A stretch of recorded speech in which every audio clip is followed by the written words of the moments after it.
سیدنا ابو ہریرہ رضی اللہ تعالی عنہ بیان فرماتے ہیں، جا رجل الی النبی صلی اللہ علیہ وسلم، ایک آدمی نبی کریم صلی اللہ علیہ وسلم کے پاس آیا، فقال یا رسول اللہ صلی اللہ علیہ وسلم، اور اس نے کہا اے اللہ کے رسول صلی اللہ علیہ وسلم، ما لقیت من عقرب لدغتنی البارحۃ، گزشتہ رات مجھے بچھو کے کاٹنے کی وجہ سے بہت زیادہ تکلیف ہوئی ہے، بڑی تکلیف ہوئی ہے۔ تو رسول اللہ صلی اللہ علیہ وسلم نے فرمایا، لو قلتا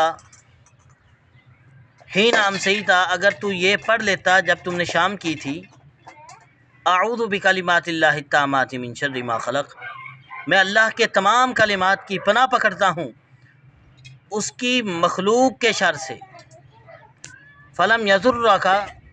تو تجھے بچھو تکلیف نہیں پہنچا سکتا تھا۔ یعنی جو انسان شام کو یہ دعا پڑھ لے، اعوذ بکلمات اللہ التامات من شر ما خلق، اللہ رب العالمین اس کی رات محفوظ کر دیتے ہیں،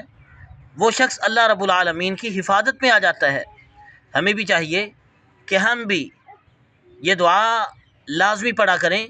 تاکہ اللہ رب العالمین